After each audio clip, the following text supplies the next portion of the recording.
Job growth is stagnant. What should be done? How about less? An economy isn't a machine that needs jump-starting. The economy is people with goals. If government doesn't put obstacles in their way, free people create jobs. 30 years ago, one of my intellectual heroes, Milton Friedman, explained that Hong Kong proves that. If you want to see how the free market really works, this is the place to come. Hong Kong. Today, the average personal income in Hong Kong is higher than in Australia and Canada. Did they achieve this miracle here because of Obama-like government investment and job creation? No. This miracle hasn't been achieved by government action, by someone sitting in one of those tall buildings telling people what to do. It's been achieved by allowing the market to work. Hong Kong's colonial government mostly left people alone.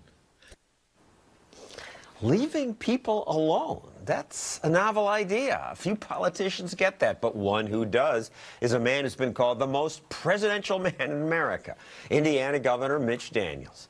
So Friedman had it right? He had about everything right, didn't he, when you look back over that He was career. amazing, yes. Yeah. And the clip didn't point out that Hong Kong is now this rich. It said that, but it used to be as poor as the rest of China, and in just 50 years they've made all this improvement. Just a piece of rock. There are no natural resources there. There's nothing but the brain power of people whose ambitions to lead a better life were liberated and encouraged. And the British rulers, they did enforce rule of law. They kept people from killing each other or stealing each other's stuff, but then they sat around and drank tea. Yeah. You know, John, I say sometimes to my fellow Republicans, watch your language. It's the business about creating jobs. Government does not create jobs, ever, or wealth. It only creates the conditions whereby jobs and wealth are more likely or less likely. You've written a book along those lines titled Keeping the Republic, Saving America by Trusting Americans. And the main point is? We have a huge problem, a survival level threat to the America we've known, as we just discussed. But there are answers. We will have to moderate the spending we're doing today through government, and we'll have to liberate the private economy to grow much faster than it's growing or scheduled to grow now. There are some economists and the president who say moderating now is the worst thing you can do for an already slow economy. This is the time to spend a little more and we'll cut later. How often have we heard that? Often, but there's a logic to it, is there not? Is it not true? I understand, although it always reminds me of St. Augustine, Lord, make me chaste, but not just yet. You know, and these deals that they keep offering, it's always certain taxes today for theoretical spending cuts tomorrow.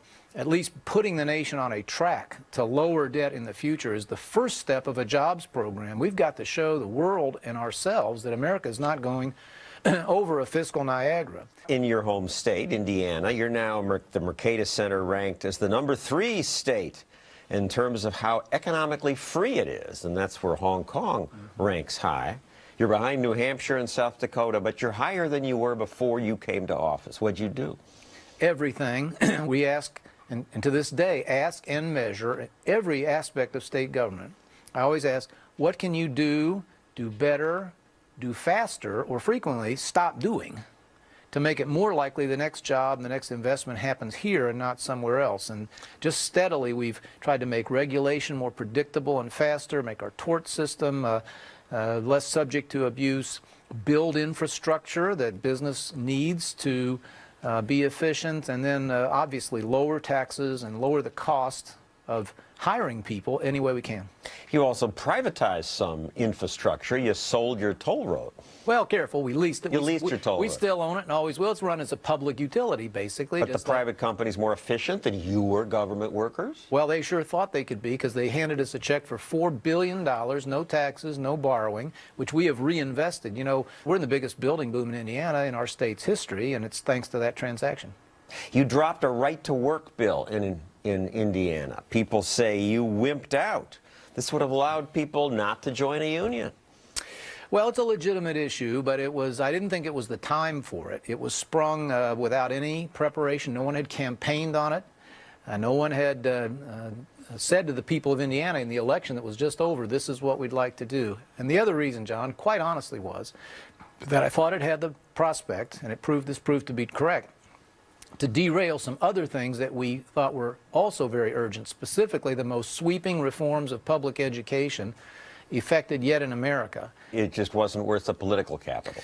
Well, it just wasn't the right time, and it very well might. In fact, I think it will be addressed in our state sometime soon. Thank you very much, Governor Mitch Daniels. Coming up, a presidential candidate who brags that as governor, he did not create a single job. And he thinks that'll help him win? Is he nuts?